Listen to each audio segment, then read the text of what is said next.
It's always the small towns, the places where nothing ever happens until it does. The kind of towns where everyone knows your name and your business, but somehow secrets still slip through the cracks. And tonight on Chasing Midnight, we're diving into two of Tennessee's most haunting disappearances. Cases that shook entire communities and left families with more questions than answers. We'll start with Holly Bobo, a 20-year-old nursing student who vanished from her family's property in broad daylight. Her case would lead to one of the most intense manhunts in the state's history. And then there's Bethany Markowski, just 11 years old when she disappeared after a trip to the mall with her dad. No struggle, no witnesses, just gone. Both of these girls were from quiet Tennessee towns. Both vanished under chilling, suspicious circumstances, and both cases continue to raise eyebrows and break hearts to this day. So pour your coffee, lock your doors, and settle in, because tonight we're chasing the stories behind Holly Bobo and Bethany Markowski.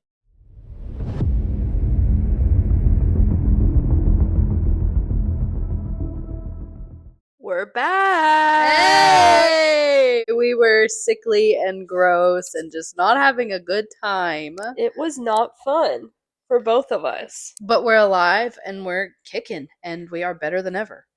So let's get started on this case.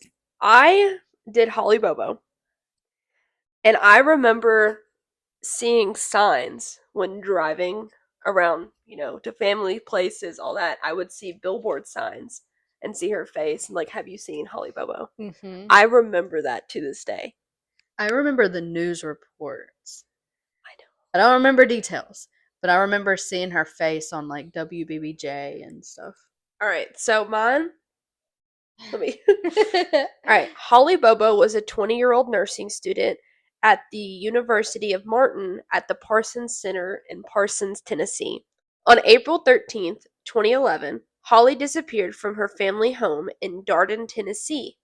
Holly woke up at 4:30 a.m. to study for an exam, and at 7:30 she answered a call from her boyfriend Drew Scott, who was turkey hunting nearby on his grandmother's property, but I also heard the property was Karen's mother's, which is Holly's grandmother. Okay. Karen is Holly's mother, and both of her parents had already left for work, and her brother Clint was still asleep. 12 minutes later, Holly made her last phone call, and then after this point, all phone calls and texts were incoming and unanswered. Oh. A neighbor heard a scream from the Bobo residence. That neighbor called his mother for what he heard, and then turned around and called Karen at work. Clint was woken up by the family dog barking and saw Holly outside with a man dressed in camouflage and said, quote, "It appeared to be Holly kneeling down and at Drew. They looked like they were kneeling down, facing each other in the garage, and they were talking back and forth. Holly sounded very upset and heated. He was doing much of the talking, and she would answer back and things like that. I couldn't make out hardly any of the words. The only words I could make out from here were Holly saying, 'No, why?' And Clint said he believed that the couple were breaking up. At some point, Karen called home and spoke to Clint. She said, 'Clint, that's not Drew. Get a gun and shoot him.' Clint replied, 'You want me to shoot Drew?' Still believing that the man was Holly's boyfriend. Oh. Karen called 911, but because she was at work, she reached a dispatcher from the wrong county. Clint looked outside again and saw the man walking with Holly into nearby woods. At this point, Clint noticed the man was larger than Drew Scott. Clint tried to call his sister's phone, as well as Drew's phone, but neither call was answered. Clint fetched a loaded pistol and went outside. He found bloodstains belonging to Holly in the garage. He dialed 911 and police arrived at the Bobo residence 10 minutes later. Cell phone pings showed Holly's phone moving away from her home tower, heading north. Her cell phone continued north to a wooded area near Interstate 40. After the cell phone stopped moving for 20 to 30 minutes, it began traveling south again using a different route. The last cell ping came from Holly's phone in the area where both the phone and SIM card were later found. Holly's belongings were found scattered around town. There were a lunchbox, her phone, SIM card, and a receipt. So, 3 years later, September of 2014, Holly's partial remains were found in a wooden area just off I-40. Investigators recovered Holly's skull, teeth, several ribs, and one shoulder blade. Her skull had a bullet hole in the back of it. The bullet entered the back right side of her head and traveled to the front side, fracturing her left cheekbone when it exited. So at this point, 6 men were arrested for the disappearance of Holly. So there's Zach Adams, Dylan Adams, their brothers, Jason Audie, Jeffrey Piercy, and Mark Piercy, and Shane Austin. Zach, Dylan, and Jason were ultimately charged with aggravated kidnapping, first-degree murder, and rape. Jeffrey and Mark were arrested on charges of accessory after the fact and tampering with evidence. However, charges against Jeffrey and Mark were dropped and Shane committed suicide. Oh my gosh. It is unclear what initially led law enforcement to suspect these men, but the investigation began with the arrest of Dylan Adams on unrelated weapons charges. After this arrest, Dylan told police he witnessed Holly alive with his brother at Zach's house after her abduction. He went to Zach's residence to get his truck and observed Holly sitting in a green chair in the living room wearing a pink t-shirt with Jason Audie, standing just a few feet away. Dylan stated Zach was wearing camouflage shorts, black cutoff sleeves, and a pair of green Crocs. Dylan also stated that Zach told him he had raped Holly and videotaped it. The alleged videotape has not been found. Dylan later recanted the confession and alleged that he was coerced. But his confession led to the arrest of Zach, Jason, and Shane. In 2017, it was announced that Jason had agreed to testify against Zach in exchange for leniency. Shane Austin was initially offered immunity in exchange for information regarding the location of Holly's body. Phone records indicate that Shane was in contact with Zach several times on the day Holly's abduction, and police believe that he helped dispose of the body. In February of 2015, Austin was found dead from suicide in a hotel in Bartow, Florida. Shane was never indicted and had signed an immunity agreement. Shane's attorney claims that he was innocent and his suicide was a result of a witch hunt. Jeffrey and Mark were arrested and charged with accessory after the fact and tampering with evidence. They were arrested on the allegations made by Jeffrey's former roommate, Sandra King. She claimed that in May of 2014, Jeffrey showed her part of a video in which Zach assaulted Holly, who was tied up and crying. She told police that she watched only a small clip and did not see the sexual assault. Police arranged for her to make a recorded call to Jeffrey in which she told him, "That video of Holly, if it had been you, I would have watched it." He replied, "I know." That's what confuses me. When researching this case and finding different things on each person for it, I didn't understand the recorded call at all. Sandra stated that Mark shot the video. Both brothers denied the video existed, and Jeffrey denies knowing the other men who were arrested for the crime. He claims he was unable to hear Sandra during the call, and his ex-wife's name is also Holly. Police have analyzed over 20 phones, but did not find any video. Charges against both men were dropped, and the narrative described at Zach's trial did not include any mention of involvement by the Piercy brothers. In September of 2017, Zach Adams was the first to go to trial. There was no DNA or other forensic evidence tying him to the murder. Jason, the state's key witness, testified to a series of events that was drastically different from those in Dylan's confession. Jason testified that he was not involved in the abduction himself, but that he went to Austin's home to buy drugs, where he saw Austin and the Adams brothers disposing of evidence from the crime. Jason said that in the back of the truck, Zach had a body that was wrapped in a multicolored blanket and that Austin was disposing of evidence in a burn barrel. Jason agreed to help Zach dispose of the body. They drove to a spot along the Tennessee River underneath the Interstate 40 bridge with plans to gut the body so that it would not float in the water. After unloading the body from the truck, they realized that Holly was still alive, so Zach shot her in the back of the head. Fearing that the noise might attract attention, Zach and Jason loaded the body back in the truck, and Zach dropped Jason off. Jason testified that Zach later said he dumped the body near a place called Kelly Ridge, which Holly's remains were found in a different location, and it is unclear how the body ended up where it was ultimately found. It's not adding up. I'm confused. For a second there, I was like, I believe Jason. Like his story kind of tracks, but then okay, I'm sorry. Continue. No, this entire case though, because I thought I knew everything from it, from what I've seen on different, reading about it growing up or anything like that.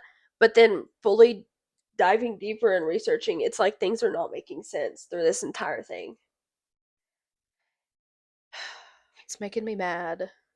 I'm getting upset. I'm gonna cry on her behalf. I'm not okay. Clint's description of the man matched Shane Austin. Two pieces of paper belonging to Holly, a receipt and a note card, were found on the road where Shane lived. The receipt was found 75 feet away from his driveway. Oh my god. The prosecution also presented other pieces of evidence linking Zach to the murder, including that he drove a white truck. A neighbor of the Bobo family had seen a white truck driving rapidly on the morning of the murder. A number of other witnesses testified that Zach made statements implicating himself in Holly's disappearance. Zach's then girlfriend, Rebecca, testified, "He said he would tie me up just like he did Holly Bobo, and nobody would ever see me again." Zach also allegedly threatened his brother after his arrest that he would put him in a hole beside her if he didn't keep his mouth shut. A gun was introduced into evidence by the prosecution. A local man led police to the gun, claiming Shane and Jason sold him the weapon in exchange for drugs. The gun was reportedly found in a body of water. Forensic tests on the weapon failed to find any DNA or fingerprints, and prosecutors were unable to link the gun to the case with ballistic tests. I am shaking my head. I know y'all can't see me, but I am like, I'm sick to my stomach. This is making me so upset. On September 22nd, 2017, a jury found Zach guilty on all charges, including first-degree murder, especially aggravated kidnapping and aggravated rape. Justice. On September 23rd, 2017, he was sentenced to life in prison without parole and 2 consecutive terms of 25 years for both the kidnapping and rape convictions. Zach claims he is innocent to this day. Mm-mm. Mm-mm. Mm-mm. Zach's attorney claims that a man named Terry Britt is the culprit. Terry was known to stalk blonde women and was a sex offender convicted for a string of rapes. Okay, but if he's on the list, you could easily look up nearby sex offenders and just pin it on somebody. Yep. Oh my gosh. In 2024, Jason was sentenced to 8 years of solicitation to commit murder. In 2024 as well, Zach was back on trial. Why? Why? There was no evidence, Why? and they were trying Why? to cut his stuff down. But one of the things that I did find as well was one of, I think it was Zach's attorney and his brother as well, where he clearly stated that they are not intelligent at all. That this is like had to be planned or something. And all this other stuff trying to back him up. But with an little mentioned here. Wait, he's like, no, they're too stupid to do this. No, they would he not did. know how to do all of this. Yes. Whitney Duncan, which is an American country singer, is Holly's cousin. And she dedicated a song and wrote it called A Better Place.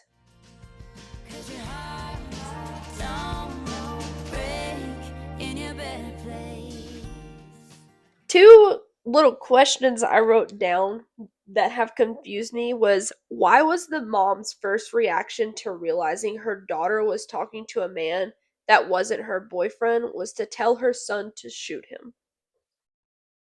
How did she know right off the bat that that wasn't her boyfriend? If he was supposed to be hunting and they claim that this is, so and so's land, how did she immediately think, oh no, that's not him? Something else I read that goes with that was Karen knew Drew was at her mother's property hunting, but did she actually know? Because apparently the relative that caught him on the property didn't, so I imagine neither would Karen. So how did they know that Drew was actually hunting?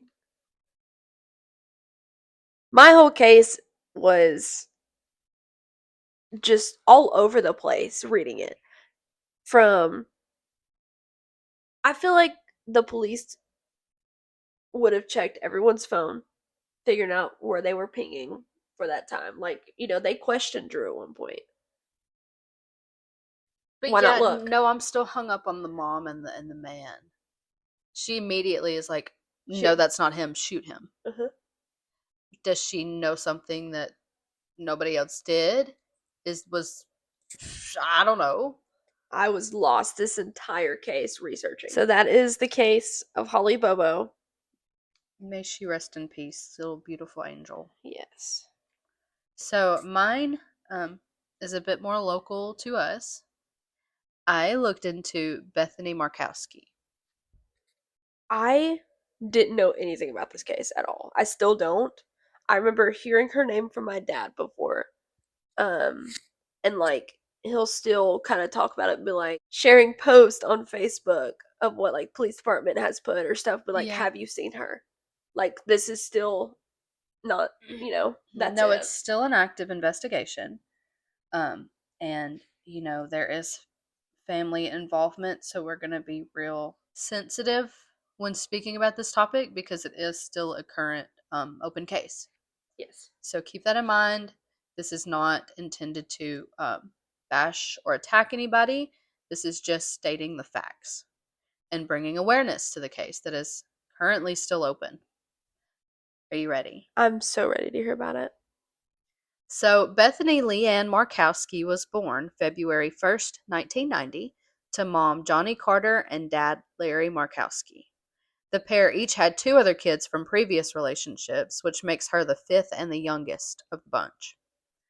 So, in January of 2001, Larry and Johnny filed for divorce and it was finalized, and a temporary restraining order was granted to Johnny after accusations of abuse on Bethany and her two siblings. Two family members had accused him of sexually assaulting them. A classmate of Bethany's claimed that she'd alleged the same thing, saying that she'd confided into her that her dad touches her inappropriately.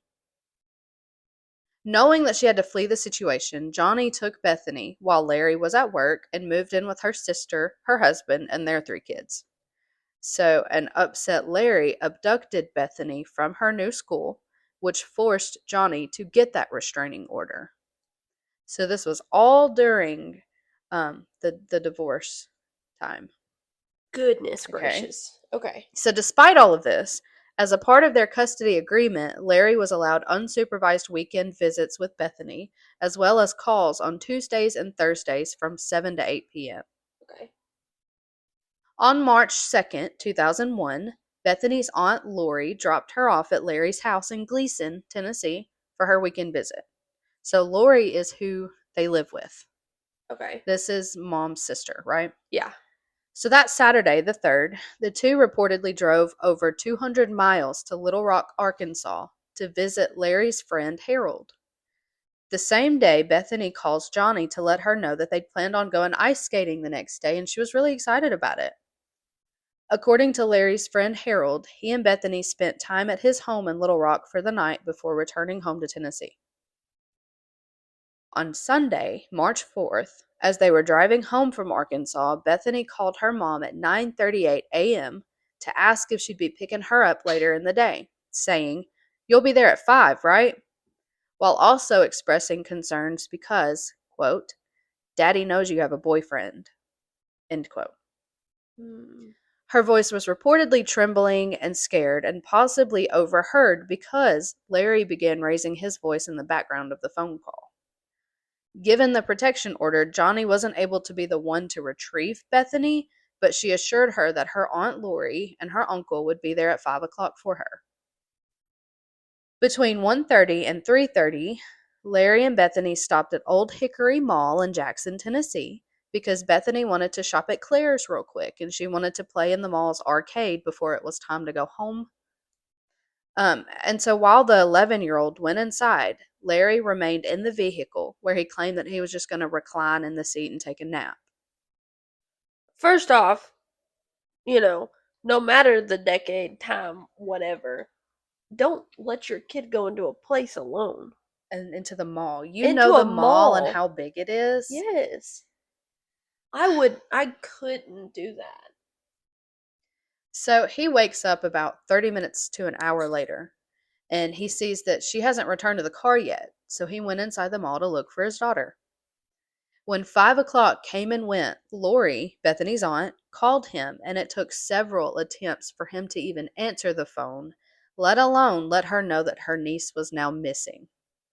At 5:15, Larry informed mall security of his daughter's disappearance, and the police were contacted around 6:05 p.m. to file a report. Here's the thing though. Surveillance footage was immediately pulled by the Jackson Police Department, which showed no proof of Bethany ever having left the vehicle. She was not seen on any camera entering or walking around in the mall or any of the shops, which left investigators wondering whether she even made it out of the parking lot. So TBI, the Tennessee Bureau of Investigation, was brought in 2 days later on March 6, 2001. So Larry is insisting that he is not involved in his daughter's disappearance, despite his version of events being questioned due to his lack of supervision. Yeah. You are going to send your 11-year-old into the mall to shop at Claire's and go play in the arcade while you just take a nap in the parking lot? Okay, sorry. When they spoke to his friend Harold, they learned that Larry had stated while they were in Little Rock that he wanted to take Bethany to Mexico, but he denies ever saying that. Larry points fingers at Johnny, her mom, but there's no evidence that she was ever involved, period. Both parents agreed to lie detector tests, and Johnny passed hers with flying colors, but Larry did not, and he eventually became uncooperative with the investigation altogether. Despite that, both parents have been ruled out and are no longer suspects. We're going to jump forward to April of 2001. So this is just a month later. Okay. Witnesses reported seeing Bethany with an unidentified white woman who is described as around 42 to 44 years old, 5'4", maybe 5'5", 185 pounds, frizzy blonde hair, dark circles under her eyes, and just an overall unkempt appearance. She attempted to enroll a child that they claimed was Bethany in a private school in Sweetwater, Tennessee, but she had no paperwork. She claimed to be the girl's aunt and that her uncle would be bringing the paperwork later in the day, so just like let her come in, you know? But she was still denied, so she left abruptly with the girl and just never returned. The two were also spotted for 3 consecutive days at a cafe in Cleveland, Tennessee, where the woman was seen repeatedly using the payphone to argue with somebody multiple times a day. Investigators have since revealed that Larry was supposed to deliver product to that same cafe, but his truck had broken down, meaning he arrived 3 days late. Coincidence? First off, again, going back to, I think it was April when she was trying to get enrolled in school, right? Why? I feel like this would be all over the news, correct? When a child goes missing, normally it is all over the news. And if someone claims that it was Bethany, that the police should be called immediately, right then and there, and been like, oh yeah, play it off. We could probably get you in. Let's go sit down. We'll figure out some paperwork stuff and get it done. Call the police. Have them come in. I knew DNA testing was around this time. It may not have been as high as now, correct? See, I wonder, because this was only a month later, so I wonder if it was even big enough to hit the news yet. True. Because, okay. there's a lot of, I hate it, but there are a lot of missing child cases that just go kind of looked over, or it's not such a big deal. One of the parents has them and is just using it despite the other parent, stuff like that. Yeah. So I wonder if it was even a well known thing at this point yet. The last reported sighting of the woman and the girl that resembles Bethany was at a bus depot, where they boarded a bus set for Moline, Illinois. An investigator searched the depot in Illinois, but they were unable to spot the pair, so that they believe they either deboarded at a different stop or stayed on the bus to continue traveling, and there is no definite answer for that. The rumor is, and I don't know if you have heard this too, but in 2004, David Markowski began the Markowski Christmas lights in Brownsville, Tennessee, with almost 1 million lights, in hopes that Bethany sees the extravagant light show and can find her way home. That's so However, sweet though. I cannot find any relation between David and Bethany, so I'm not sure how true that rumor is, but that Oh, is what spiked my curiosity about the case, because that is what I've always heard, is that there's a little eerie story behind the Christmas show.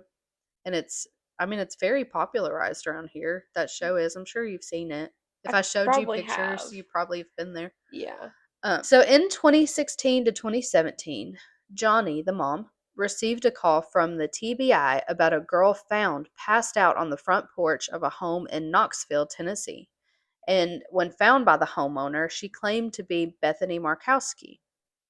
While she had similar identifying marks to the missing girl, DNA test results ultimately disproved the claim.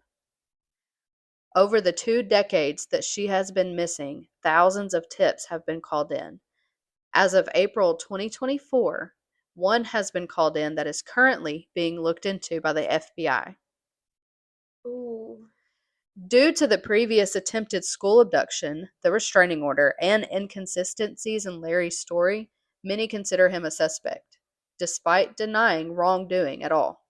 However, no forensic evidence like DNA or blood, etc., has been confirmed publicly to support any kind of criminal case against him. Some online communities, Reddit, claim there were like rumors of blood in his van, but all of that remains unverified, and there's no credible sources to back any of that up. Authorities have not publicly confirmed any physical evidence linking any suspect to the disappearance still to this day. The case relies heavily on witness accounts, the lack of surveillance video evidence, and the context of parental conflict and custody drama. Wow. Now, at the time of her missing, she had shoulder length brown hair with bangs, green eyes. She was 5 foot tall and weighed around 95 to 100 pounds. She has a mole on her left breast and freckles on her cheeks and nose, with her top and bottom molars absent at the time as she was still losing her baby teeth. On the day that she was last seen, she was wearing a green t shirt, blue or black jeans, and black slip on shoes. In 2025, she would be 35 years old. Her case is currently classified as endangered missing, so anyone with information regarding this disappearance is asked to contact JPD at 731 425 8400. Tips can also be called into the TBI at 1 800 824 3463. I'm at a loss for words right now. So, surveillance footage showed Nothing. her never entering. Correct? Nothing. Now, I don't know if it was a lack of, good angles, but there's not a single camera within the mall that caught her on it. Period. She claimed she was going to go to Claire's. They looked at the Claire's footage. She never entered. She never went into the arcade. There is no proof that she entered the mall. Now, the dad's innocence, I'm not so sure. Why would you lean back and take a nap? It's all very up in the air because of everything else, because of the accusations of abuse to his kids. And I mean, trying to abduct her from her new school, the fact that they had to go so far as to get a restraining order leaves people wondering about Larry himself. For sure. And even then, if I were to let my kid go into the mall by themselves and I was just going to sit in the car, I would sit there and watch until they got into that building. If my mind would sit there and I'd be like, oh yeah, I trust everybody enough for me to sit in the car. I would at least make sure they got into the building. So what if he's not watching? She gets taken right there. She gets abducted in the parking lot. Yeah. Now, there's no proof of even that. There's There's video of him pulling into the parking lot. That's it? Wow. 2 girls, 2 towns, 2 families still haunted by the what ifs. Holly Bobo and Bethany Markowski weren't just headlines. They were daughters, sisters, students, friends. Real lives with stories that deserve more than silence. And while some answers have come to light, there's still so much that we don't know. So many pieces that don't quite fit. And in cases like these, sometimes the scariest part is just how easily someone can disappear. If you have any information, no matter how small, reach out to the Tennessee Bureau of Investigation. And if you're listening tonight, hold your people close. Look out for your neighbors, stay aware, and stay safe. And as always, thank you for staying up late with us. And I love you. Night night, love you.